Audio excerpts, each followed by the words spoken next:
Ooh, what's up, everybody, and welcome to episode 82 of the Stand Up Guys podcast. I'm your host, the incomparable Zach Jones, joined as always by the Alpha to my Sika, Lester Jones. They were Samoan wrestlers back in the day. Oh, yeah, a little bit. You're really reaching the bottom of the barrel with these wrestlers. Yeah, I'm sure nobody gets this. There's like one Samoan guy out there. Good job. And we're back to the OG intro, the Ninth Wonder, Chocolate Thunder, eating that poon, never stopping too soon, the clit licking, never quitting, having fun, making pussies run, the phenomenal one, AJ Singh. Hello, everyone. It's nice to be here. Now, on the show today, we will have a review of the HBO Max original series Peacemaker, starring John Cena.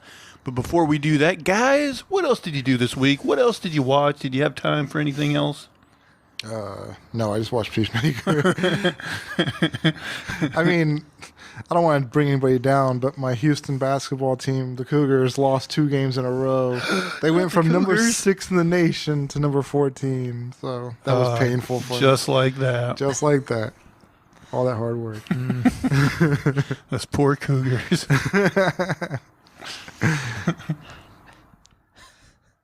I was thinking about this the other day. It's like, if you have sex with younger women, you're a dirty old man. But if you're a woman, then you get to be a cougar. Yeah, It's women. just like, what's the sexual thing going on? It's not fair. Women support each other. Like, even when it comes to a man might have some money and the woman could completely run him dry, and they'll be like, "Get yours, girl. That's right. You do that thing. Like, get your bag." It's like, what the hell?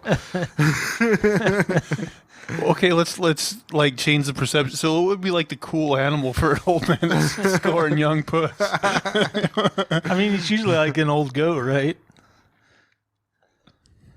That's what we get. We get the goat. The greatest of all time. That is kind of what we would call a guy in that position, but I don't know. But horny old goat usually is a bad connotation too. Exactly. Pig. Yeah. See, I think maybe we should be like jaguars or something. Jaguars. They're called Jags. That doesn't sound great. Yeah, because isn't it just jag off? Yeah. Too close. Yeah. The gays took bears from us. And otters. And otters. Yeah. Bears and otters. Well, even us unicorns. Oh, yeah, unicorns taken. Man, we really sexualize a lot of animals, don't we? Speaking of sexualized animals, this segues right into my bit. Oh, man.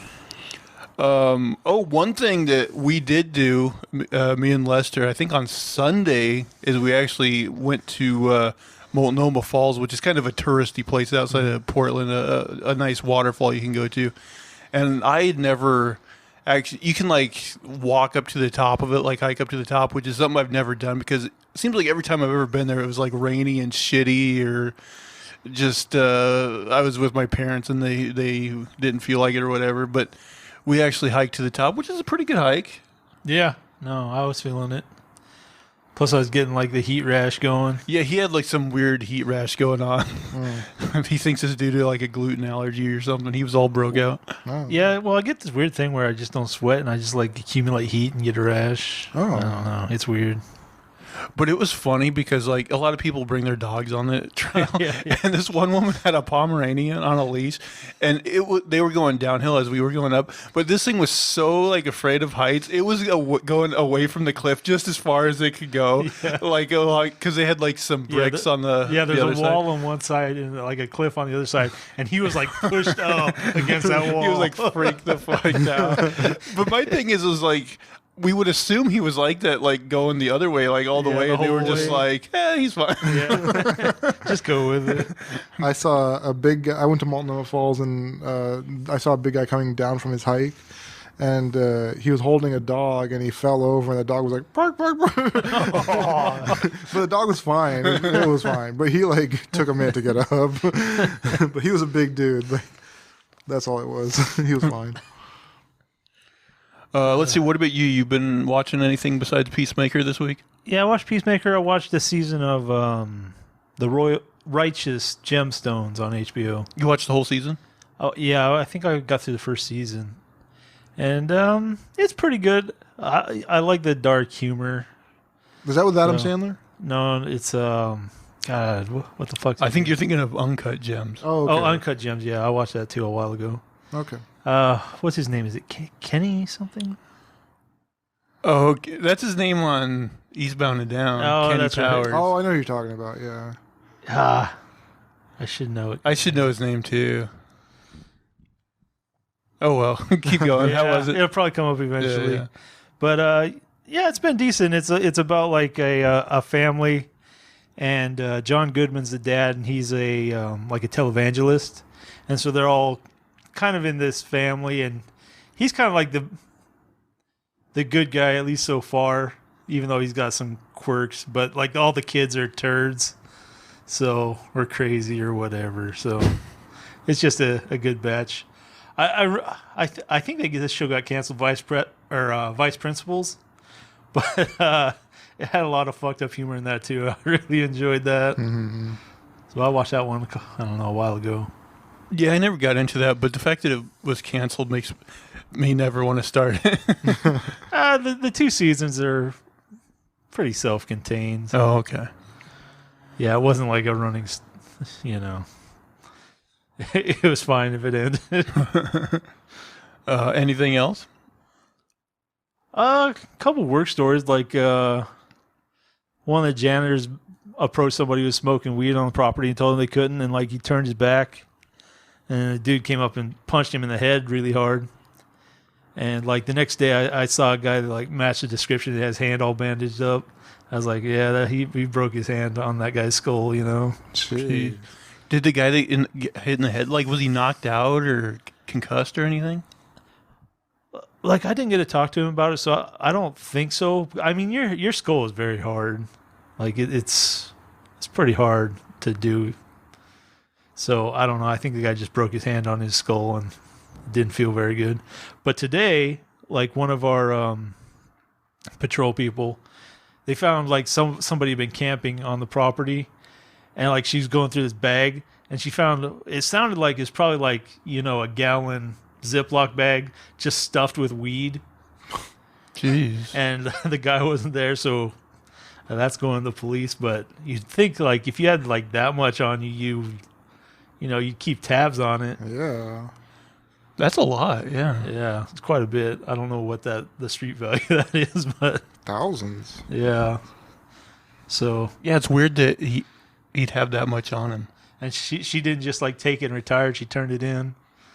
Well, she couldn't retire, but she could have got, She's got like, a few bucks out of I it. guess I guess I'm a drug dealer now. It's a sign from God. Sell weed. It would be kind of hard to sell weed in a city where weed is legal anyway. Yeah. Just pull up and like, hey, you want some weed? He's like, nah, I can get my own weed, guy. You don't want it from a shady person you don't know? I'll give it to you for a discount. That's like those people who door to door sell meat. They just roll up it. Hey, you want to buy some steaks? No, I think I'll get mine from the store. Thanks. I've never heard of that. I've seen people do it. Oh my gosh. Yeah, like door to door meat sales, and they're trying to get you on like subscriptions and stuff. Oh my gosh. Like, I don't know. It's like no. Yeah, back home at a little town we're from in Montana, like, there's still people that do that. They go door to door selling meat, and I'm like, I've seen who it a signs couple up for times. this? Across over in Washington and Vancouver, I've seen people doing it. seems like a weird thing in this day and age, but apparently people do it. Yeah. Like, is it from a local grocery store? Like, they just go to the grocery store, buy extra meat, and sell it to other people? I don't know if they're butchering it No. and selling it, or if stealing it and selling it. I mean, because they make it sound like it's like special, you know. It's stuff. Yeah. It's the stuff you can't get at the supermarket, you know. Oh. Fresher and better and all this stuff, and it's like I have no idea where they actually get it from. They're like stealing cows, butchering them. Easy money right here. Well, I don't keep like a constant subscription to HBO Max, but I knew we wanted to do this Peacemaker review, so I subscribed again. But it's like it's one of those things where like I really wanted to find something else to watch, something to justify my subscription. So Vice principals, man. maybe one day. But so like I scoured the depths of HBO Max, and I have some good news and bad news. Good news is I found a show. I binge watched the first season, and it was fucking great. The bad news, apparently the show came out in 2018 and lasted one season. But here's the thing. I have a bone to pick with you guys because you guys know me. You know I love a mystery. You know I love Sherlock Holmes. And you never told me there was a Miss Sherlock. Oh, I never heard of Miss Sherlock. It's on HBO, and I really, really liked it. Okay. I mean, it out. like they like the season like wraps up, but they definitely could have done more, And it's only like 8 episodes, but I really liked it. And it's like it's also like Asian, and like it takes place in Japan, so like it is a reader. You gotta read the old subtitles, but I really dug it, and like her Watson is female too, and the way they did it is like her name is Wado, so like in Japan they would say like Wado-san, which is kind of weird, but I thought it was like all right, that's clever. The thing is like they kind of introduce like her Moriarty in the season 2, but I'm like, I maybe wish they did have more seasons because I figured like they really could have like strung that storyline out where they had to like really condense it. But yeah, Miss Sherlock, everybody, I dug it quite a bit. Is there anybody that we would recognize in that show, or is it just like foreign actors? That we wouldn't know? I didn't recognize anyone. No, it's all like Asian actors. Okay. Oh, it's Danny McBride. Danny right, McBride. That's right. That's right. I didn't watch all of it, but I watched a fair amount of Eastbound and Down back in the day too, and that was pretty fucked up. I never really I like watched these it. shows where everyone's just kind of like a piece of shit. I think maybe I saw the first episode just enough to know his name was Kenny Powers. Yeah, Kenny Powers. Guys, anything else you want to talk about before we get into Peacemaker? I mean, you think that'll finish out our time? Oh, I don't know, but if we have time at the end, we can put in a story or two. Okay, we'll see where we land. Yeah. All right, guys. So Peacemaker. Here we go. It stars John Cena, Danielle Brooks. Well, John Cena is Christopher Smith, a.k.a. Peacemaker. Danielle Brooks is Leota Adebayo. I'm probably mispronouncing. Adebayo. Okay. Freddie Stroma is Vigilante. Chuck Woody Iwuji. How much wood would a woodchuck chuck? As Clemson Mern. Jesus Christ. Jennifer Holland as Amelia Harcourt. Steve Agee as John Economos. Robert Patrick as Augie Smith. And Annie Chang as Detective Sophie Song. So before we go into any spoilers, guys, what was just kind of your spoiler-free overall impressions of the show? I did not like the opening sequence over and over and over. You know what's funny is like before I watched this show, like I saw people online and on Twitter and stuff like ranting and raving about that opening. Like in a positive light? Yeah, like they loved it. Damn. And then I saw it and I'm like, I mean, it didn't bother me like you, but it's one of those things where I was like, no, all right, okay, dance sequence. I could be okay with like one time, but it's like the next episode rolls around, I was like, I gotta watch this again. I mean, you can hit the skip button if you want. Yeah. You're too lazy for that, so you pay the price. I just like to lay under the covers and do nothing. The theme song's not bad, though. But okay, going back to the show, like besides the opening theme, what do you think? It was okay. It wasn't as bad as I thought it could be. That sounds like an endorsement. What about you, AJ? Yeah, I liked it. It was a fun spin, and DC doesn't normally have shows that are, I think, this good, so I liked it. Yeah, it definitely has like a more polish than like the CW shows, that's for sure. Yeah, as far as DC goes, I think better than average. I mean, I'll say that I think I felt very similar to it. That as I did of the Suicide Squad, which cheap plug, you can go back and watch our review of that on our channel, which is like, everybody was like raving about it, and I was curious about it because it does, it's written by James Gunn, and I do like the Guardians movies a lot. But I think I came away just the same as with the Suicide Squad. I was like, yeah, this is all right, but I don't feel like I like it near as much as everybody else does. Mm-hmm. Yeah, I like a good, not great territory for me. But well, it tiptoed into like kind of a weird area, right? Because like we'll get into the story later, but it kind of like tries to avoid politics while still like kind of getting into like right and left until the last episode when it kind of for a minute leans hard into it. Yeah. I guess before we get into spoilers, like, what do you guys think of like the overall like performances by? Well, like, let's go with the lead, John Cena. Yeah, I thought he was good. He was funny. I didn't think he was going to be a comedic actor, but he knows his comedy. I think he's better at comedy roles than like more serious stuff. Although I think that's mostly what he's done since he's been acting. But like, so maybe he could surprise us in a dramatic role. But I don't know. I think he'd have a harder time with it. Yeah. I don't think we've seen too much range in the drama section. I didn't see the Fast and Furious movie he was in. Maybe pull a dramatic turn on that. Oh, my bowels are taking a dramatic turn. I might have to disappear for a minute. Dun dun dun. Let's see where this leave people. There's a suspense build. It's building.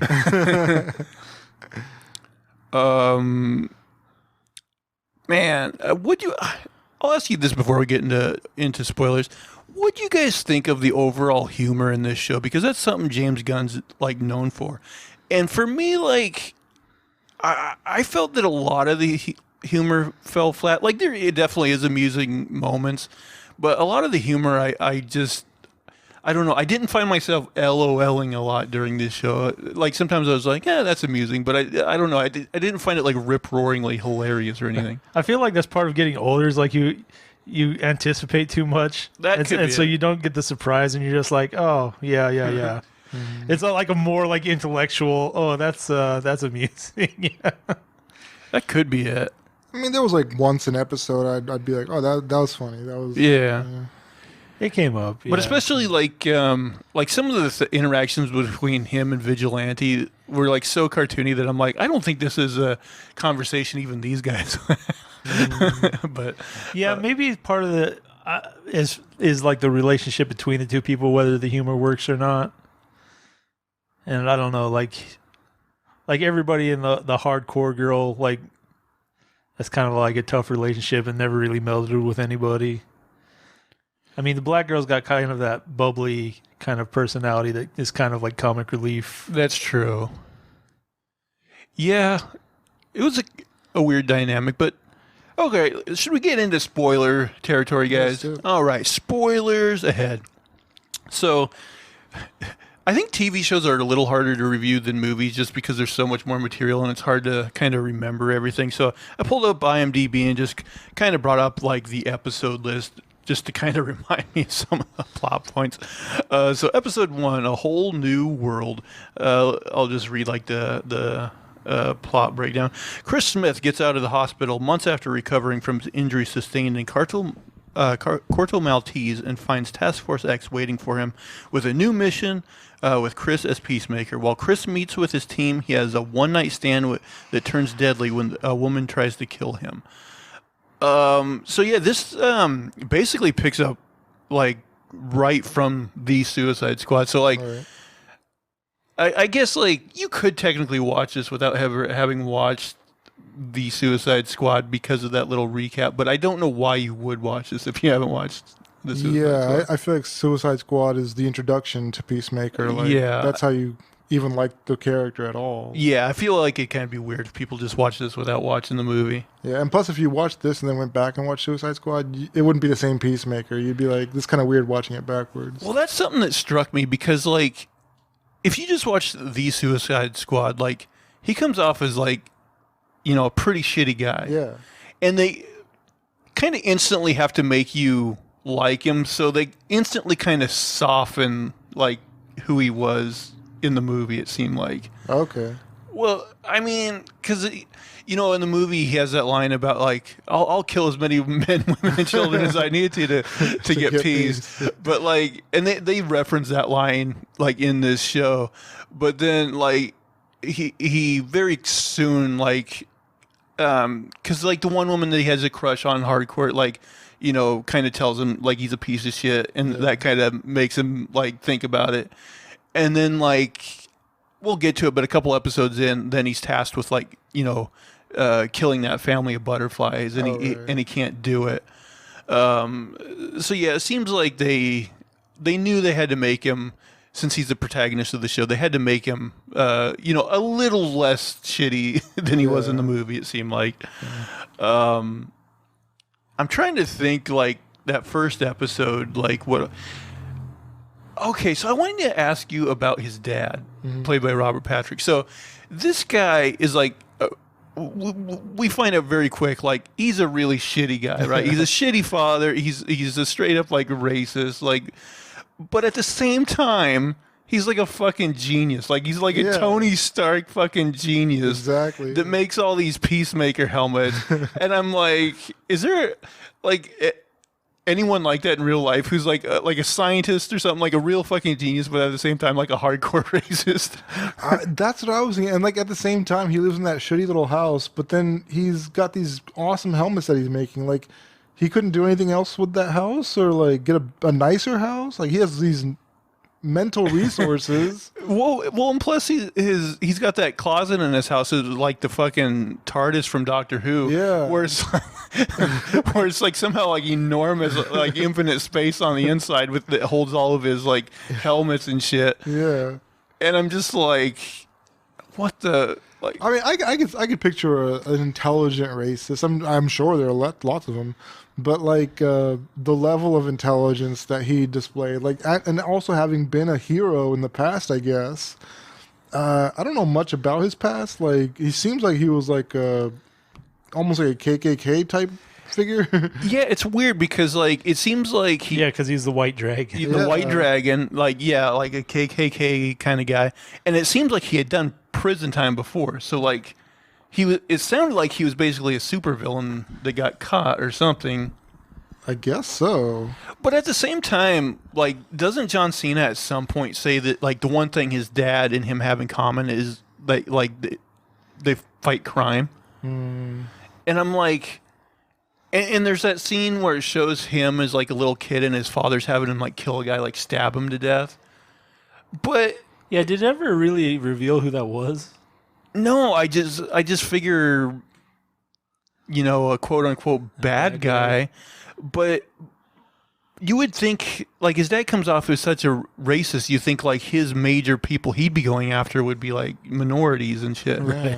And so it was a little odd. And then also like his dad, like I don't know what he did as the White Dragon back in the day, but apparently like not enough to keep him in prison forever. Like he was out. Mm-hmm. So, yeah, his character was just a little perplexing to me. Who knows? Now, there's also a scene, like, part of John Cena's backstory is that, like, when he was a kid, he had a fight with his brother and accidentally killed him. Yeah. And then it was like, did it go over why they had that fight or what was happening? Just to toughen them up, right? It seemed like his dickhead dad and like all of his redneck buddies were like, oh, we're going to toughen these kids up. So they put him in a pit to fight. Yeah, and they thought they were just like fighting for fun, but then he just like got a weird blow on his brother that killed him. Right. And his brother had all these white bubbles coming out of his mouth like he ate cyanide or something. Yeah, that was a weird choice, wasn't it? I'm like, I guess that's how people die. Maybe he had like a seizure or something. I think that's kind of what they... Okay. Yeah, like he had a seizure is what it looked like because he was kind of, shaking like that. A little bit weird, but... and I guess that's what, right after that, I think in this last episode, like that's when he like committed himself to peace. Yeah. All right. He was He like... took a vow. He took a vow or he was praying or something. Yeah. And so, like, yeah, the episode ends with him, like he hooks up with the woman at the bar who turns out to be a butterfly. Now, did it turn out like that woman like didn't intend to kill him from the time he was at the bar, but then he left his like stupid like assassin notebook at her house. Right, he had some portfolio. Once she saw that like he was tasked with killing another butterfly, that's when she went into like kill mode. So just by pure coincidence, like he went in and shagged this broad who happened to have this butterfly parasite in her. I mean, it is a coincidence, but they do at least establish that there's a lot of these butterflies in the whole world. Yeah, but I mean, this woman, she was like his type. It seemed like she targeted him because she was like 1980s, teased hair, all the same music he listens to. Like that's, I was wondering about that too. And the other thing is like apparently butterflies still like to fuck. Yeah. Well, it seems like they are to some extent influenced by like the people they take over because they have their memories, and like you do see like double agents, and you do see like individuals that kind of go to the human side. So I think there is a little bit of range there. But yeah, I was a little confused because, like you said, it seemed almost like she was a plant for him because she was like so similar to him. But then like. Yeah, it just turned out it was a random thing where she saw the notebook. So I was like, yeah, I thought it was a little weird, but I was like, okay, I guess. Yeah. Also, like, let's talk about like the different helmets he has in the show because, like, some of these, I guess you could say were science-based, like the sonic boom or whatever, but then there seems like others that are just like magic-based. There's like the one they never use that he talks about, this one will give everybody scabies within like a certain, and it's like, how does that yeah, that's not like probably wasn't a great one to use. Very random. Yeah, I don't remember all the helmets. There was like the levitation one that just takes off, which again, the torpedo seems kind of mad. Yeah, the torpedo. The sonic boom seemed like the most useful one. Yeah, especially since it like vaporized the chick at the first beginning. One. Yeah, like it completely destroyed her. Now, what doesn't make sense is like he used it, like that won him his first fight against Butterfly, and then like the next 2 or 3 episodes, like he doesn't wear a helmet at all. I'm like, you're out here fighting these things, and the only thing that saved your ass last time was this helmet. But for all these missions, you're just like, fuck it. Well, I mean, the one where they go to the factory, he does wear the X-ray one so he can see that they're butterflies. Right, but it skips like a couple episodes. And also they mentioned like the sonic boom one only has like 3 or 4 booms in it, and then it dries up. But I'd still use those 3 or 4. Yeah, it would seem like a good idea. Yeah. But then, like, if he's going in with his team, it seems like he'd pose a danger to them. But also, like, in the first episode, like, he wears the helmet into the restaurant. Like, you're going to wear that helmet? He's like, yeah, it's part of my outfit or costume or whatever. Yeah. And then, like, they shame him into taking it off, and he just, like, leaves it off for multiple episodes. Like, this is weird. Another thing that happens is, like, they bring the eagle in, like, on the episode when he goes home. And it's there for 1 or 2 episodes. And then it disappears for, like, a couple episodes. I'm like, was this just too much CGI? Was this too expensive to have Eagly around all the time? It was just kind of weird. I don't know, a couple weird choices. I feel like I would have gotten tired of Eagly though at some point. Like, they kept like, shoving them down your throat. Like, okay, it's a CGI eagle in this show. I get it. I don't want to keep watching it over and over again. At least the CGI was decent on him. Yeah. Unlike when you watch CW shows and they have like King Shark and you're like, maybe you shouldn't have done that. Yeah. Go back to animation.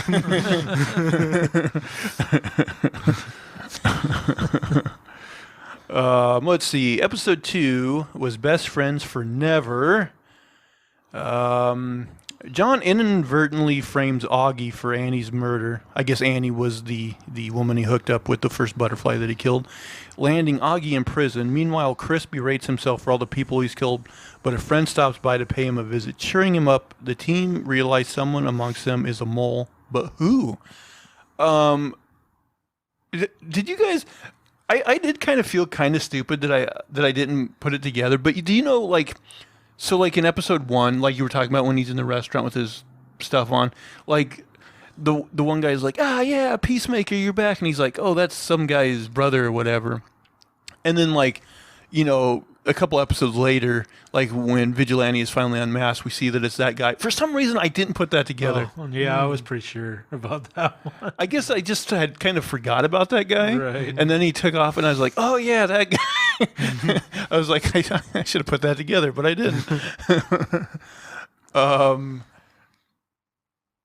But even, like, you know how I was talking about, like, the weird, like, conversations between them? Like, in their first meeting when he's like, are you crying? And he's like, no, I'm just, like, doing face exercises to make my face muscular. And then, like, Vigilante, like, believes that or whatever. Just those kind of, like, things. Right. I'm like, I don't know. Seems a bit corny or just a bit silly even for this show. What do you guys think of Vigilante? I thought the character was fun. He's all right. I mean, it's kind of like trying to have like a light-hearted view of a complete psychopath. Yeah. I guess. The only thing about him, and again, the cartooniness of this world is like, they even mention like he's like straight up like killed a bunch of people in the past. He's like a psychopath. I don't believe that he wouldn't already be in prison at this point. But like even like when the group meets him at the beginning. Steve Agee's character is like, hey, isn't that guy like wanted for like multiple like crimes or something? And so yeah, just the fact that guy's, and he even like imprisons himself later and just gets out again, and I'm like no, like this guy would be in jail. Yeah, he admitted to killing a guy for tagging, like spray painting. Oh yeah, and there's that one point where like him and Cena have like a threesome with that one lady, and him and the lady are smoking marijuana, and he's like, dude, if this was 3 years ago, I would have killed you for that. I mean, gee. Yeah, I'm like, but I mean, overall, he's an entertaining character. I just didn't buy that, because it's not like he's a criminal genius or anything. Yeah. I've been like, I just didn't buy that this guy wouldn't have been in prison a long time ago. Mm-hmm.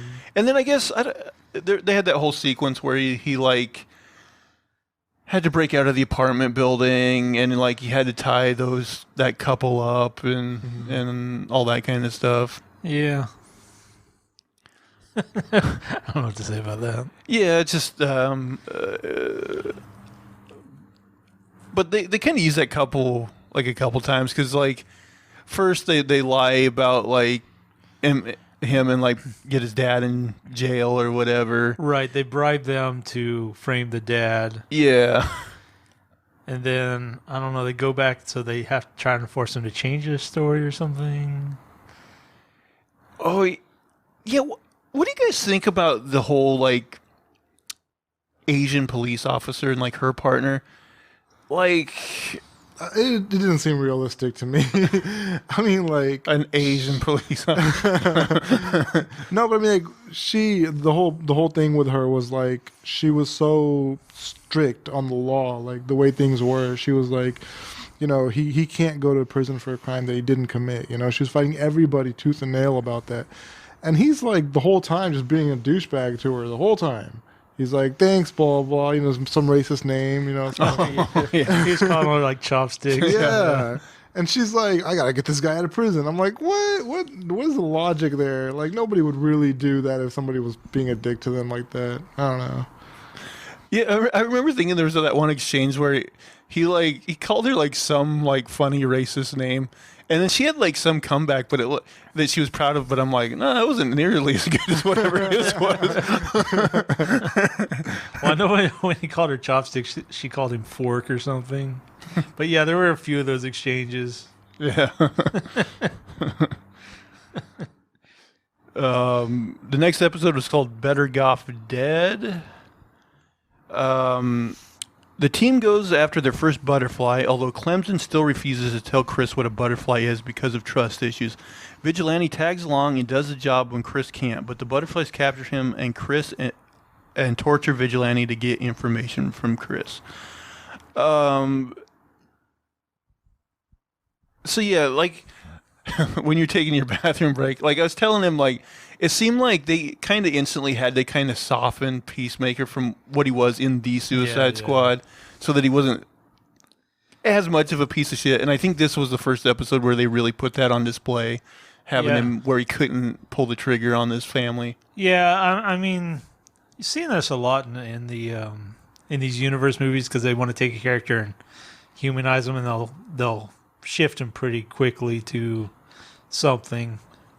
And they extended his backstory a little bit, and then they just added new things like he couldn't kill kids or something. And yeah, it was believable enough. That's the thing about like Sony, like creating all these like villain led movies of Spider-Man, like Venom and now Morbius. And like I didn't see the Venom movies because they look terrible, and I got to say I'm not excited about Morbius. But like I imagine like they kind of have to make those characters like, you know, not evil, like kind of make them anti-heroes at most, so that people can still kind of get behind them. Yeah, well, I mean, Venom, at least it seems like his inner self is battling with the parasite or whatever. Yeah, something like that. So yeah, the good versus evil. I think, don't hold me to this, but I think Peacemaker is like the Charleston character that the comedian in The Watchmen is based off of. I don't. Because like originally, like Watchmen, Alan Moore was going to write him using all the Charleston characters, like the Question and Captain Adam, and like, you know, they became Rorschach and what's his name, Manhattan, Dr. Manhattan, and like they all had like analogs, you know. And I'm pretty sure Peacemaker was transformed into the comedian, was like the basis for the comedian, which I can understand. Let's see, was there anything else in that episode? What do you guys think of the whole like butterfly? Oh, go ahead. Was that the episode where somebody's torturing Vigilante and Peacemaker's watching? Yeah, and he's like, "Do it as much as you want," you know? Yeah. What was he? Was he like shocking his nipples at first or something? First he was shocking him, and then he was like cutting off his pinky toe. Yeah. And he's like, you can't walk without a pinky toe. Yeah, I mean, it was kind of humorous. Isn't that the same episode they introduced the judo master? Yeah, and you know what? I was like, what is the point of this character? Until like this last episode, they kind of justify it a little bit. Yeah, he was kind of confusing, like his space. Yeah, I was just like, what's this guy's like deal? MO. Like, yeah, and then there was the episode where he got shot, and like before he got shot, he was like, the butterflies are, you know. Yeah, you don't understand the butterflies or something. Yeah.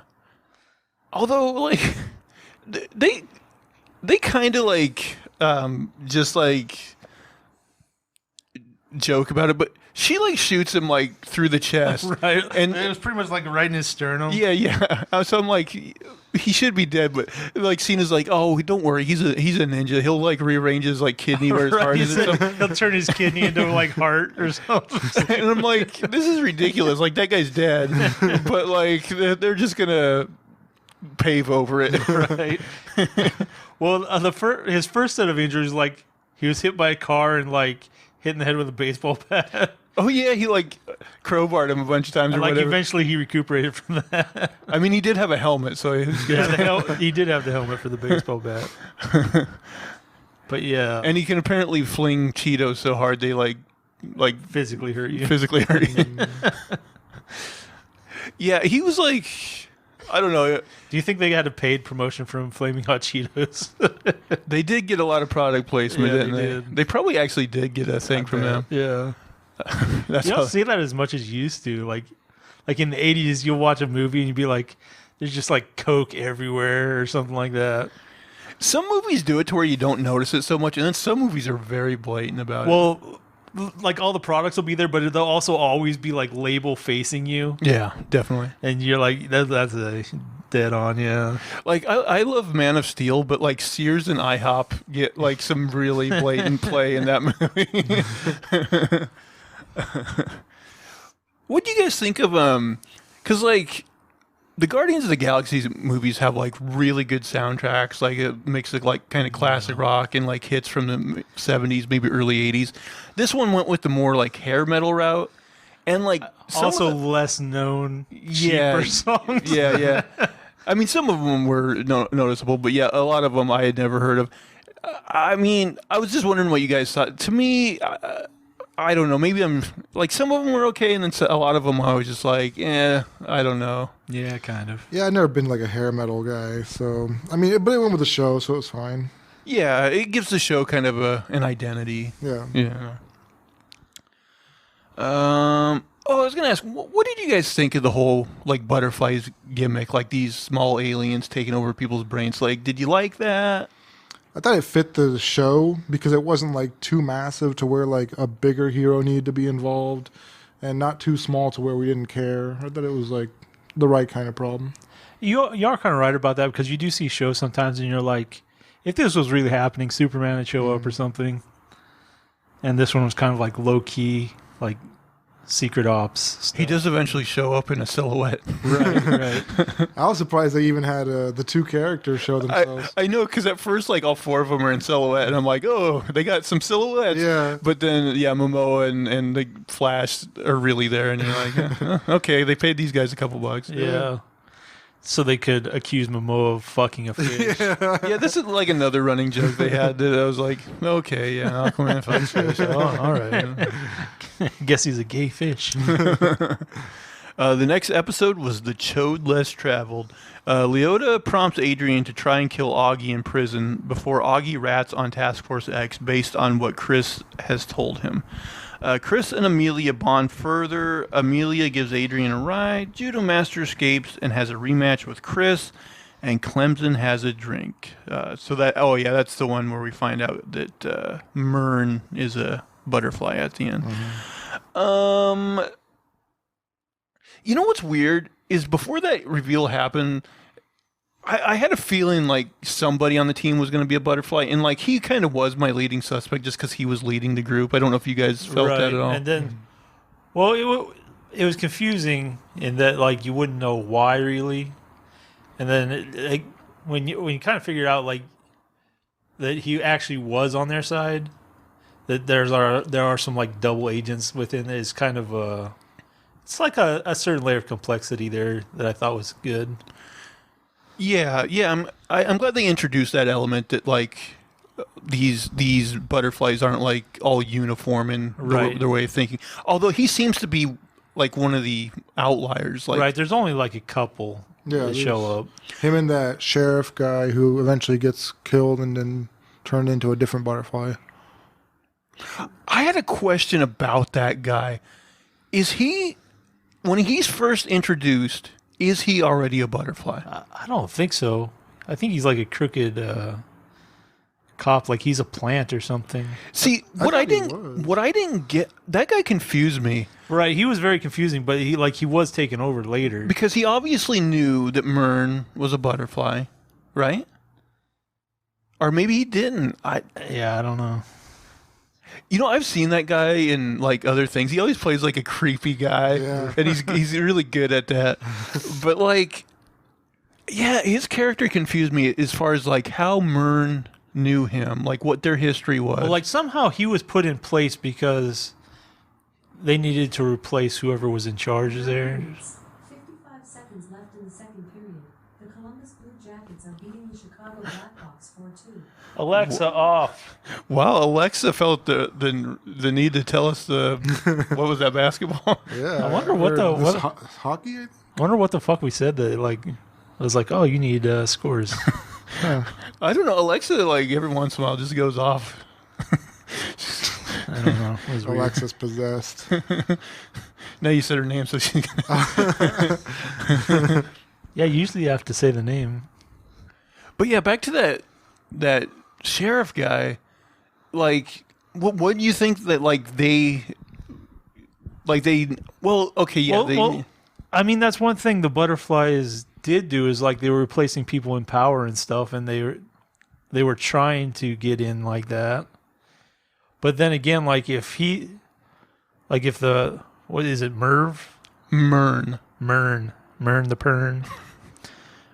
Myrn wanted to get somebody in, but maybe they wouldn't try to get a butterfly in because most of the other butterflies are on the other side of the fence. I don't know. Yeah, I was like really confused of like how much that guy knew, and like I wouldn't think he would already be a butterfly because I wouldn't think like like, because we eventually see him get taken over by a butterfly. Yeah. So yeah, he couldn't have been a butterfly to begin with. But I don't know how much he knew.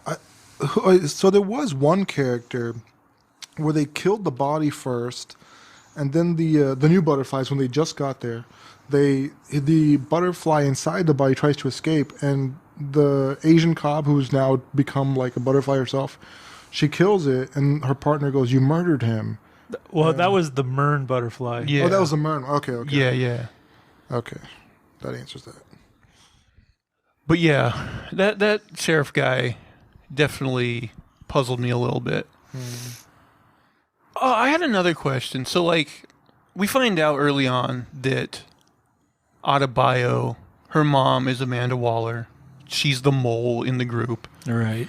And Waller wants her to plant this fake diary in Peacemaker's house. Right.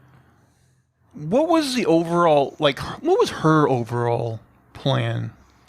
I think it was like once the mission's over, throw Peacemaker under the bus, and just make it seem like he was just this homicidal psychopath that was on a rampage, right? I guess getting him back in the prison system. I don't know. Yeah, I wasn't sure, like, what her overall plan was. I guess that must have been it, but I wasn't 100% sure. It wasn't crystal clear. Yeah. Let's see. Was there anything else in this episode to talk about? I did kind of like that scene in the prison where, like, Vigilante sits down at the table with the white supremacists and the dad, and he has a whole, like... Right, provocation. Yeah, that was entertaining. Very confident. I like that. Yeah. Which he does turn out to be, like, a pretty good, like, fighter, I guess. Yeah. Yeah, Although 'cause I he will doesn't really say, have the powers, so. like, I think he should have been dead several times over. Because there's that one time where he like, basically gets half exploded by a grenade, and he gets, like, shot and stabbed and shit. I don't know, he seems like he can take maybe more punishment than he should be able to. Yeah, he did get, like, towards the end, he got shot in the spine pretty much. It's not great. Next episode is Monkey Dory. The team go after the distribution hub for the butterfly's nutrients, while Chris bonds with his teammates and Amelia warms to the others. Clemson brings in an old friend to keep the police from discovering that's that one guy, that Augie wasn't the one who killed Annie. So yeah, this is the one where they go to that facility and he has, like, the X-ray vision. Okay. I think we did skip the part where at this point they'd had the fight at the trailer, right? And where did he get the first butterfly? That was from That was from when they were tortured in the basement. Because he blows up the one guy, and he says he killed the butterfly, but then we find out he'd taken it. he kept it. But I think we're still before the part where the police raid his trailer. Okay. Yeah, we're not there yet. But yeah, so they have this big fight at this facility, and they kill, like, a shitload of butterflies, and they find out this eventually leads them to figuring out that this stuff is coming from a facility at this barn where they... Right. Whatever the butterfly needs to live, like this nutrient syrup stuff, is coming from one location, and they've kind of backtracked it to that barn. Also, like, they briefly set up, I forget whether it was Cena. Yeah, I think it was Cena, like, goes to his dad's house, but he doesn't know yet his dad's in prison. And the dad's TV is on, and they mention, like, there was, like, a escaped, like, gorilla from somewhere, or maybe a stolen gorilla. Yeah. And then that comes into play in this episode where we find out that gorilla is a butterfly. And, like, it's like wrecking shop on all of them. But then Steve Agee's character, like, cuts it in half with a chainsaw. Right. They bring him in a few times to kind of, like, save the day. Yeah. Oh, skipping ahead so I don't forget. So this very last episode, like, he breaks his leg, like, really bad. Right. And then, like... in the stupidest way. yeah. And then, like, the black lady, like, runs, like, through this long field and starts shooting guys. And then he's like right there with the helmet, and I'm like, how did this motherfucker crawl his way that all fast? the way to like multiple football fields. I mean, that was like some cartoon shit right there. Yeah, that didn't add up. I'm glad I wasn't the only one who thought that was a little bit weird. But yeah, this episode, after that, like where the guy kills the thing with the chainsaw, like they kind of grow together as a group, and even like the hard ass woman hardcore, she kind of even warms up to all of them and like takes their picture or whatever. I got the kind of feeling that her and Vigilante are gonna end up together, hardcore. Oh really? Maybe. Yeah. Rather than her and Cena. Yeah, they seem like they have chemistry so far. It looks like they get along the best. I'm not sure, but I think in real life the woman that plays hardcore and James Gunn might be husband and wife. Or I know they're together. I don't know if they're married. Maybe. I think he used to actually be married to Pam from The Office. Oh, really? And then they got divorced, and now he's with this lady. Pam from The Office. Jenna Fisher is her name. Let's see. Next episode is Myrn After Reading. Chris, Vigilante, and Eagly escape from the police with Locke's help, while Song is occupied by Goff and finds hosts for the rest of the butterflies. Meanwhile, Clemson and Amelia reveal to Leota what they've been hiding, while John puts his fingers in his ears again. This is the episode where the Asian cop gets taken over by Goff, which we should have mentioned. Goff was the butterfly that John Cena captured. Mm-hmm. Right, and he'd been feeding and keeping it alive. Yeah, he'd been feeding, and they even got to the point where it was kind of communicating with him, like tapping on the glass. Mm-hmm. But then that didn't last long, because that's where the sequence comes in you were referring to. The police surround his trailer, because now they have figured out the Asian detective and have been able to prove that it wasn't John Cena's dad that was at the original that scene. was from the diary thing, right? Yeah. God, I don't even remember what all led to it. Yeah. The diary did come into play. So now they're trying to get Cena. Him and Vigilante and Goff are all there when the police show up. Vigilante decides to tape Goff's bottle like around his body, so it's like on his back. And so, like, they sneak out of the top of the trailer while the police come in, and then they, like, are hiding out in the trees in the backyard. And, like, the Asian detective, like, kind of hears them in the trees or whatever. Yeah, something. And Vigilante falls out, the bottle breaks, and Goff ends up going into the Asian police detective. Right.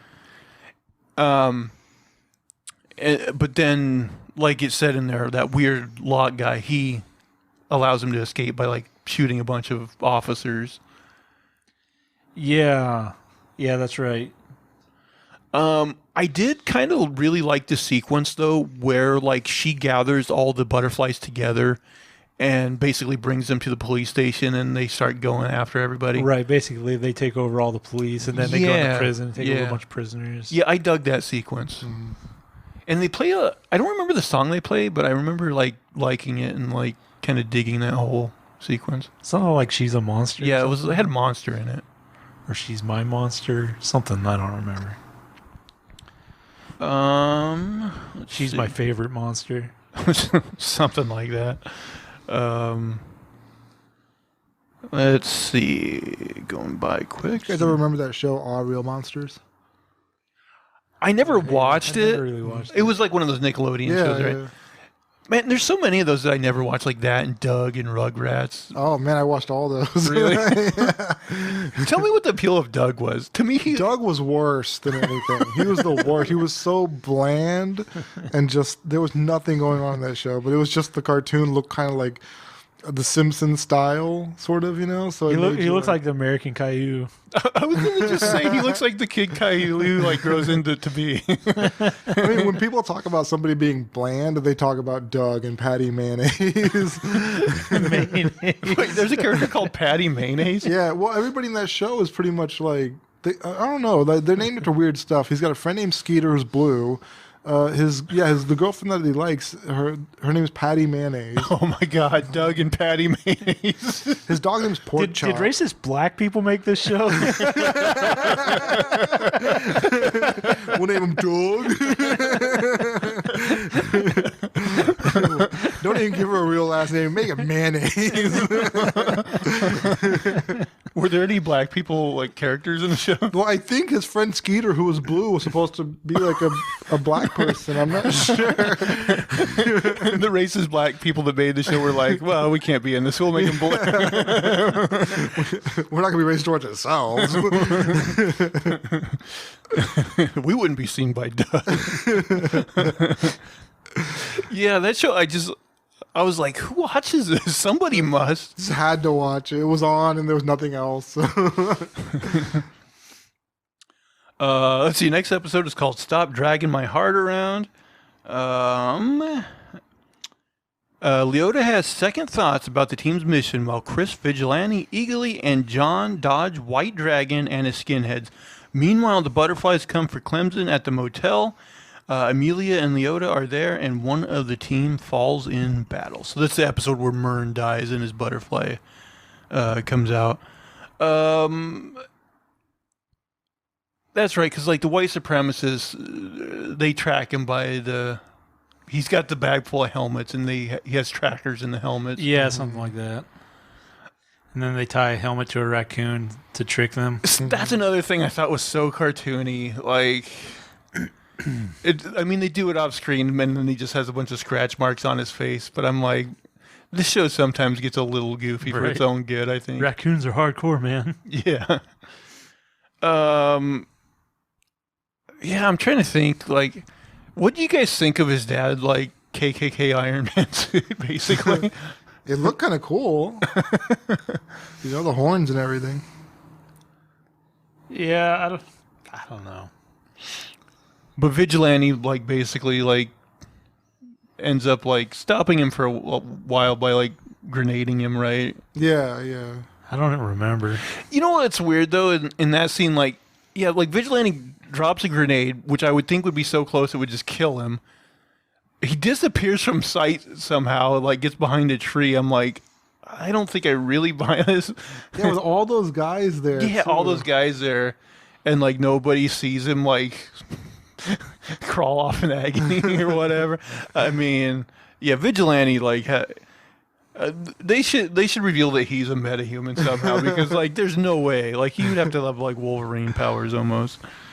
I'm trying to think, like, what else happens in that episode. I mean, he eventually ends up killing his dad. Yeah, Vigilante finds, like, a opening in the suit and, like, stabs him there. And then, what's his name? Chris Which doesn't seem to hurt him, but it, like, disables him a little some of bit. the suit or something. Yeah, because he tries to use a weapon afterwards and it doesn't work. Right. And he's like, go ahead and do it, pussy. You won't do it or whatever. And he just... But then in this last episode, they do that thing that other shows have done. Like, you remember that show Rescue Me with Dennis Leary? Right. It was bad about this, where, like, everybody who died would just end up being, like, figments of his imagination. They'd be like ghosts who'd come and talk to him. Yeah, and so now they're doing that with his dad, and I'm like, you can just let people die. Yeah. You don't have to bring him. Like, I know Robert Patrick's a good It's actor, like, but we need some random racism in the show. I mean, there's plenty more. You don't need to go back to that same character. it would be kind of funny if he just, like, pops up every time he can make a racist joke. You're going to leave your helmet with her? You know they steal. Just haunted by a racist ghost all the time. He doesn't really have any power. He just is a jackass. The power to hurt feelings. And then there was the finale that we just watched tonight. It's Cow or Never. Although Peacemaker and Adebayo are at odds, the team must kill the cow before the aliens can finish its teleportation. So yeah, basically they track the quote-unquote cow that's producing the stuff that the butterflies eat, to this underground, this barn. and it ends up being like this huge like caterpillar alien type Insect creature. It looks pretty creature, cool yeah. actually. Although I gotta say, as soon as they introduced that torpedo helmet, I'm like, somebody's gonna torpedo into this thing. Oh yeah, For sure. Well, the second he said this is a torpedo helmet, they might as well throw this one away. Yeah. They're like, okay, I see where this is going. Yeah. Yeah, Also, the person who uses the torpedo helmet should have all their bones broken, right? at least their neck. Yeah. And like she uses it twice. And like the first time she hits against a hard wall, you know.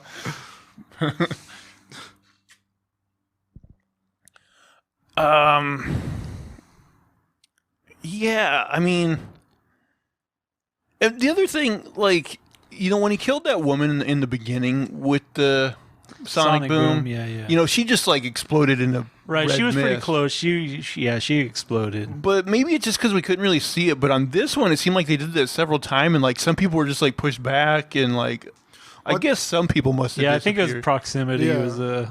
Was a key. Yeah. I mean, I guess there was some decent action with like the gunplay and stuff in this last episode. Well, Yeah. the last episode, everybody seemed immortal. Like That's true. They were like fearless. They went out there shooting like 20 guys. You know, like Well, what was weird is like after like the group had killed like 100 of these things, the last like 3 or 4 like broke out the guns and started shooting them back, yeah. and then they all got shot multiple times. yeah. Before that, they were all just running around towards them. Like Yeah, pick up but a gun. You know, I will say that like unlike Vigilante, like when Hardcore gets shot, like she at least has ramifications from it. But like at the same time, she seemed like when she was like laying there like coughing up all the blood, I was like, it seems like she would be dead. Yeah. Yeah. I'm like, I'm not a doctor, but I don't know. These seem like maybe fatal wounds that she wouldn't just come back from. I always feel a little bit weird when people like cough up the blood because I'm like, well, that must have been a lung shot. And, Yeah. their lungs filling with liquid and they're gonna drown. It's like- Yeah, like every time there's internal bleeding, from what I've been told, it's usually a really bad sign. But these people cough up blood like it's nothing. I don't know. Yeah, like I was saying, like there's an overall cartooniness to this show where like some, like I had that kind of problem with that Birds of Prey movie, which I really didn't like, where like it sometimes devolved into like a Looney Tunes like physics, Right. where I'm just like, You're taking me out of this. yeah, you're taking me out of this a little bit. It's not as bad in Peacemaker, Yeah. but I think I do feel it maybe a little bit. Yeah, the Birds of Prey where she's hitting people with that big fucking hammer. Yeah, That was yeah, rough. yeah. That movie really didn't work for me. Trying to think. You guys think of maybe any other characters or story points that we didn't hit on that maybe you'd like to talk about? I thought Steve Agee's character was pretty funny, like throughout the whole series. Yeah, he's one of the better characters. I think he has that whole like PowerPoint sequence. Yeah. Man, did you guys like? Or they're like, he put so much work into this and it's so shitty.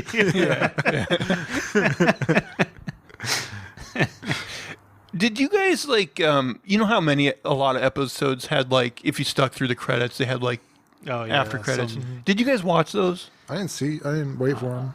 I know I caught a couple and I don't know. None of them were like spectacular, but on that episode, you know how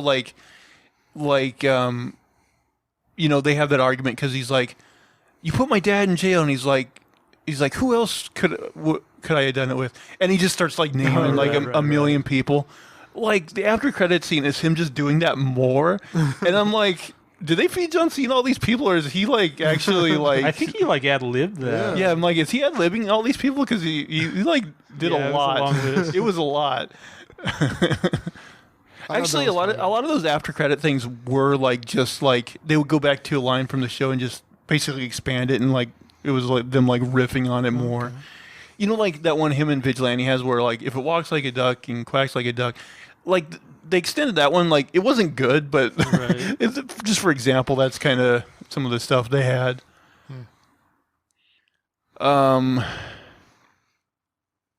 Well, they did just yesterday, as we're recording this, they did greenlight this for season 2. Are you guys looking forward to season 2? Are there things you'd like to see in season 2? Yeah, I'm looking forward to it. I hope it doesn't like. I like that DC is like kind of cordoned off each show. You know, like in a way like where it's not all tied to like one giant narrative.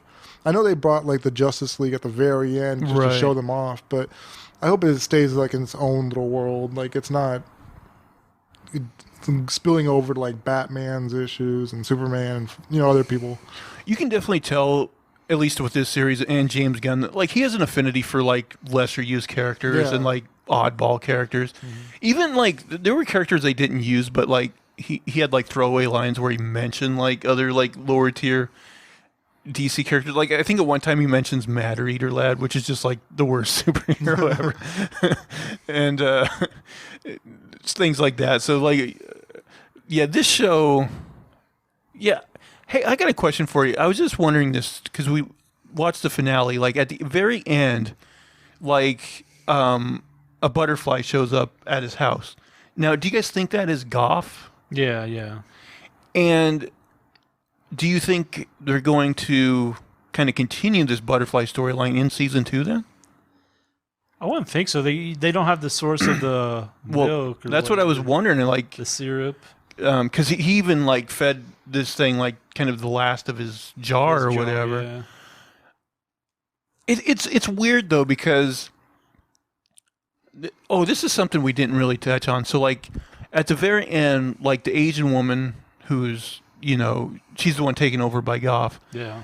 Like she's like, I'm not gonna kill you. I want you to see this. And like, so she shows him like the caterpillar cow thing, and basically explains that like they came from a planet that was dying because they were stupid like us and basically let their planet go to ruin, right? And so she's like, we got here and we saw that you guys were fucking up in the exact same way, like basically allowing global warming and things like this. So like she's like, so we took over like some politicians and some people who could hopefully like save your world. And she's like, I'm doing this because I took a vow. And they basically, this part was maybe a little ham-fisted, but they basically compared it to the vow he took to commit himself to peace.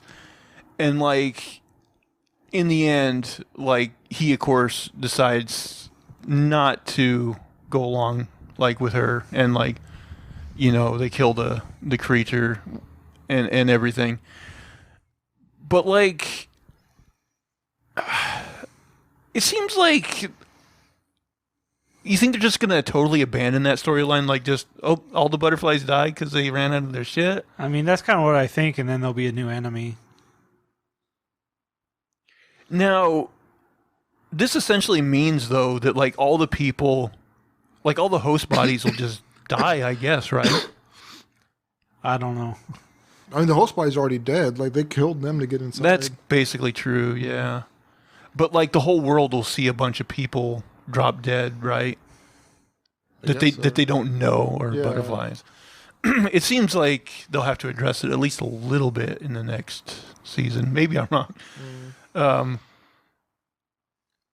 I wonder what they'll do with I imagine they'll bring back the judo master character. Yeah, he seems like he's still going. Yeah. I thought that cow shouldn't have bit it at the end, that big caterpillar or whatever, because it didn't do anything wrong. It wasn't a bad guy. It was it was just food. I was like, maybe you could just teleport it somewhere else, Yeah, it might have actually been interesting if he would have like went along with her plan, Mm-hmm. But I guess that's what a season 2 is for. Yep. I kind of feel like that judo master guy will be like an antagonist for a little while, but then he'll just end up joining their team. Yeah. Maybe, yeah. I'm trying to think like some other like lower tier DC characters that they could add to the group. I don't know enough DC characters to be able to figure that out. I'm sure they'll find. Is Vigilante even like a real character? Yeah, he's very different in the comics. Like, like I read, he had like, he had a series of comics in the 80s, and I read them. Like, they're not great, and he's kind of a weird character. But famously, like at the end of that comic run, like he commits suicide, Oh. and like I don't think they've used that character a lot since then in the 80s. So Wow. that death maybe stuck around a bit. I'm sure they're comics, so Yeah. somebody probably has used him, but not a lot. That's dark. Yeah. Okay. I mean, I guess we can do this. What would you guys give Peacemaker season 1 on a scale of 1 to 10? I'd give it between a 6 and a 7. Yeah, I'm Yeah. like 7-ish. Yeah, 6.5 maybe. Yeah, I'm the same. Good, not superb or anything. It did amaze me though. Yeah, just like I guess Twitter maybe just like amplifies of like the people that really love shit, but like people were like making the show out to be like the best thing since sliced bread, and I was like, Well, it's like 95 on Rotten Tomatoes. yeah, I mean, people seem to really like it. I mean, and we like it too. It just it seems like most things that like are either like the best thing or the worst thing. Yeah. But it's just okay. Let's see what. I am kind of getting excited though, because in a couple weeks the Batman will be out, and we can review that. Yeah. Yeah, I'd watch it. It's crazy because I don't see a lot of commercials for it. Well, it's weird because like I haven't watched like regular TV in forever, so like I imagine like if you watch regular TV, there's probably a lot of commercials for Yeah, it. maybe. But it is kind of hard to gauge nowadays just how much stuff is being advertised and shit like that. Oh, by the way, did you see that new trailer for Doctor Strange? Oh, yeah. I like that trailer. Yeah, it looks good. I'm curious as to like what all is going to be involved in that movie because it's going to be huge. Like it's going to have so many different characters. I am concerned about the Kang storyline. Like, is that going to be part of this multiverse storyline, or is that going to be its own thing? I don't think so. I think his next appearance, oddly enough, is supposed to be in the next Ant-Man movie. Okay. And then I imagine they'll have to use him in Loki season 2. Yeah, for sure. Yeah. But yeah, I don't think they'll use him in this movie. It seems like they got too much other shit going on. Okay. But just the fact in the trailer that they introduced Patrick Stewart, Yeah. I'm like, okay, so they're gonna, I guess, say that the X-Men universe was part of the multiverse. Well, I didn't see. Isn't Deadpool going to be in this movie too?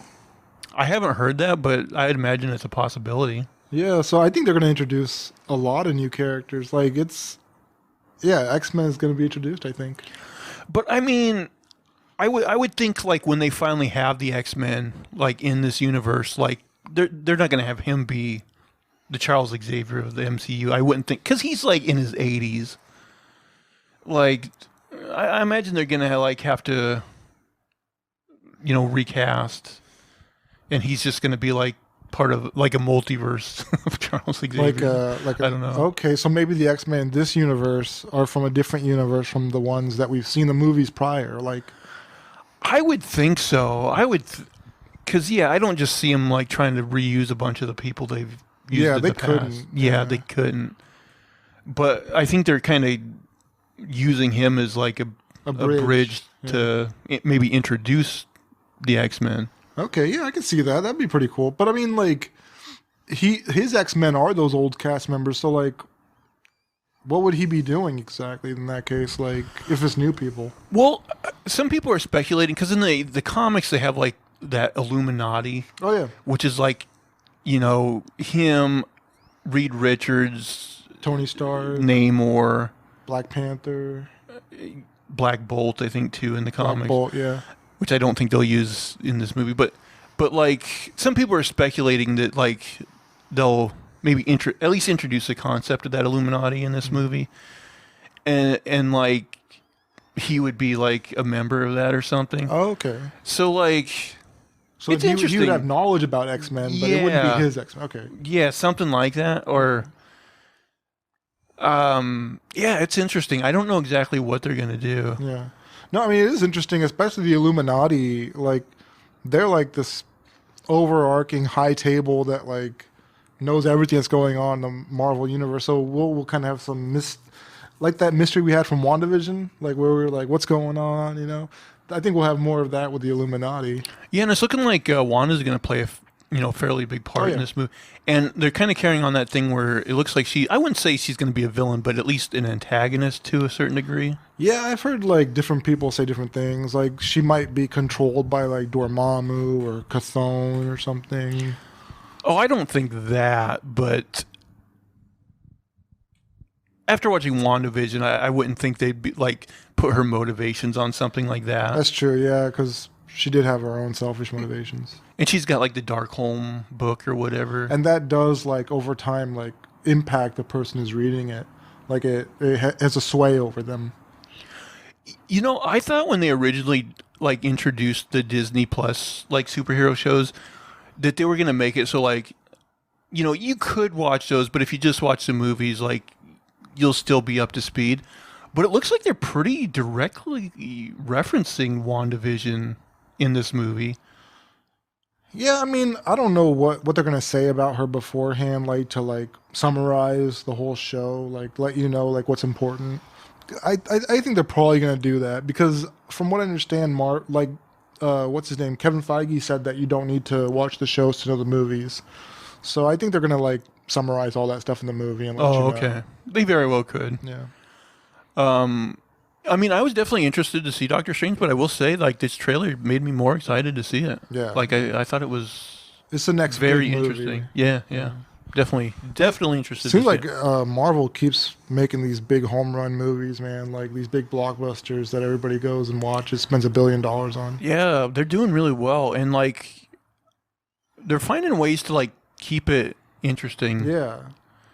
It is going to get hard for them. I mean, as things go along, though, like, you know, they wrote out Tony Stark, they killed him, which is fine.